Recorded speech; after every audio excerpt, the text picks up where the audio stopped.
Po no, madami nga ang nakapansin dito sa ano nga ba po ito. Yan po yung topic po natin for today's video. Ayan, shout out po sa lahat ng Team EDSI out there, avid fans, mga sponsors. Kita naman po natin kung gaano ka-grande, kaganda ang birthday ni VNC. Tila nahulog po na mala Cinderella po yung story ng buhay ni VNC. Kita naman po natin noon, kung ating babalikan, siya ay mangyak-ngyak nung muli po siyang binilikan ni Dr. Love, no, na tila nawalan na po siya ng pag-asa kasi almost 5 days ata ayon na hindi po siya binilikan.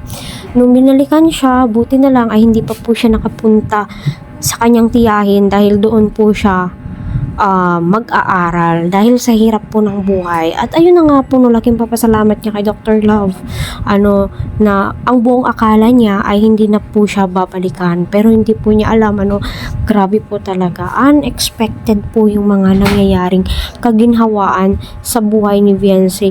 Ramdam mo sa kanya kung kaano po siya ka-thankful, yung tipong wow, grabe, isa na po siyang ganap na milyonarya.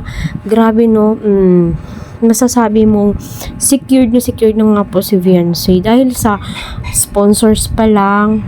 In terms of money, kayang-kaya na po ni VNC bilhin kung ano po yung gusto niya, pero kita naman po natin provide po lahat ng mga sponsors lahat ng pangangailangan niya, hanggang sa mga damit, sa mga kanyang mga kapatid, pag-aaral niya, wala na po silang problemahin, pati sa pangkabuhayan po nila, wala na po silang problemahin dahil andyan po ang kanyang mga sponsors. Yes, madami nga po ang nakakapansin sa ugaling meron si VNC sa kabila ng yaman na tinatamasa po nila ngayon, success,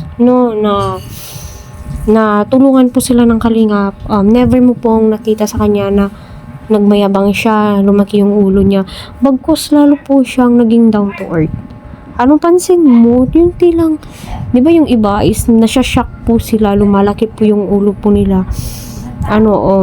Lumalaki yung ulo po nila dahil nga po, limpak-limpak na pera, di po nila alam kung ano yung gagawin. Pero kita naman po natin, still, kung sino, papaano si VNC noon, still, ganon at ganon.